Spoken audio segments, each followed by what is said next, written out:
There are three false gods that ancient Israel struggled with that I see the same pattern today in America. And their names are Ashtaroth, Molech, and Baal. Now, Ashtaroth was known as the goddess of the moon. She was known for sexual immorality, sensuality, and war. She is supposedly Baal's female counterpart and later became the goddess of Aphrodite to the Greeks. You see, it's the same devil, just a different name. This demon was called the Queen of Heaven in ancient Israel, which became the false god of feminism here in America. And now we actually see this in the entire world. Ashtaroth worship is actually what drew King Solomon's heart away from the Lord. And you can find this in 1 Kings chapter 11, verse 5. Ashtaroth worship promoted temple prostitution, which included ritual sex acts and orgies. It over-sexualized the population, and it also promoted human sacrifice. Are any of these things looking familiar? The defilement of sexual immorality actually took the blessing of having children and perverted it and deceived the people as it being a burden. The sexual immorality is what led them to abortion, which has led them to the second false god that Israel worshiped, and that was Molech. The worship of Molech was primarily child sacrifice.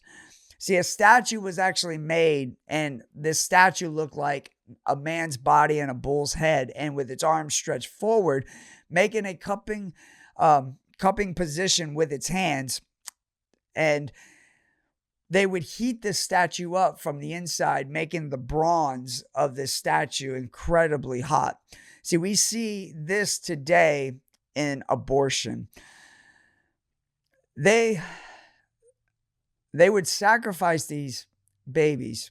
They would sacrifice their sons and daughters by throwing the child in the hands of the heated bronze.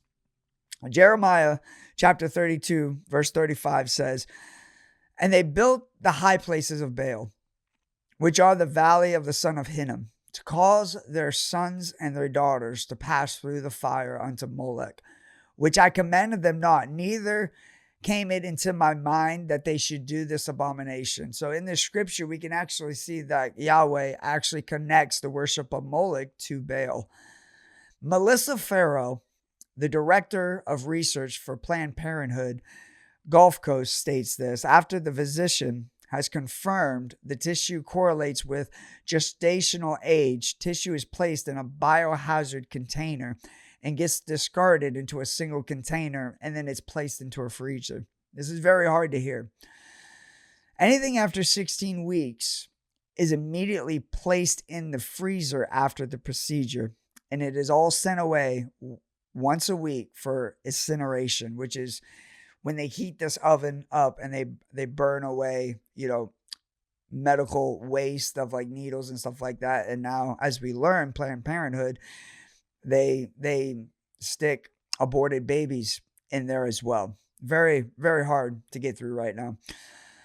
So you can actually see that correlates with what Jeremiah said and what was going on in Jeremiah's time, as well as ancient Israel was causing the sons and the daughters to pass through the fires of Molech. See, it's the same spirit, it's just a different face. So the priest, as the mother and father would bring this baby up, the priest would be there by the statue beating a drum. And the reason why this priest would do that, the priest would actually beat the drum even louder as the father would unfortunately toss their child into the statues, so it would prevent the father from hearing the child's screams. It would disconnect the father's heart from the child. Today, we can actually see that in abortion because medical providers actually will not give an ultrasound to a woman who is considering abortion, who is being examined, or even let her hear her child's heartbeat, so the mother's heart would become disconnected from the child. It's the same spirit, just a different face. And as you can see, there is a progression from sexual immorality that actually started in the house of God first, and then it went to the nation, which ultimately led to child sacrifice of abortion that actually leads to total moral depravity and same-sex relations and bestiality that's actually found in Baal worship. See, Baal was known as the sun god or the chief god, which we know isn't true. There's only one God, and his name is Yahweh. But see, Baal followers believed that Baal was the ruler of heaven. Baal worship would consist of the priest actually having intercourse with a female priest in a ritual that was supposed to symbolize a union between heaven and earth, which was supposed to bring rain for the crops. We can see that this is a perverted view. Baal worship also included child sacrifice, specifically the firstborn male, and what was hoped to be accomplished by doing this was to bring blessing for all future generations. I mean, do you see how perverted this is? Baal worship also included self-mutilation. The priests would actually cut themselves. We see this in 1 Kings chapter 18 with the showdown of the false prophets and Elijah. Not only did these priests cut themselves, but Baal worship was also known for same-sex rituals and making men eunuchs, which was, I would let you Google that one. We see this now, even in the LGBTQ agenda and the transgender movement we have now. It's the same spirit, but it's just got a different face. And something that all three of these false gods had in common was each demanded that if the people wanted a better life, they had to commit lawless acts to achieve them. We see this now in the world today. People promote lawless living and say that it's just the way they are, or it will promote a healthier life. And it's a deception that the enemy has a nation under. It's actually a curse and almost like a spell where people actually believe this. Here's the timeline of America. And you guys can look this up. This was from the article from Advent Logos, but you can look it up. It's all true when you go through the actual facts of this.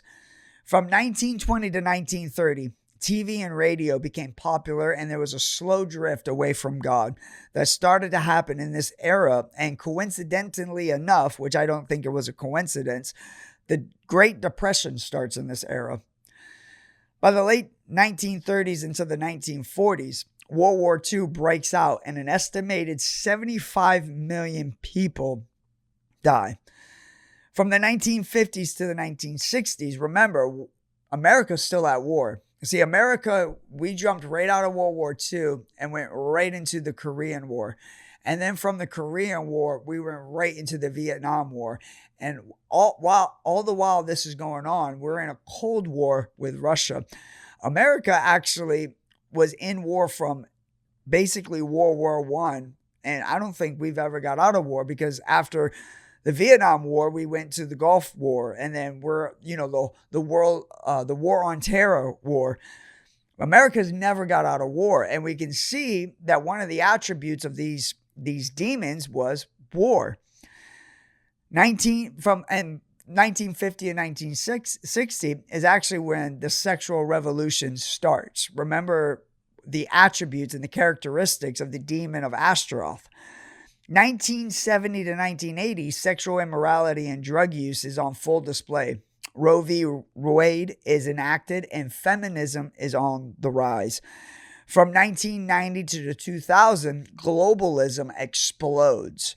From 2010 to 2024, the LGBTQ agenda is in full force. The nation has aborted millions of babies. The culture is over-sexualized, and sexuality is actually globalized.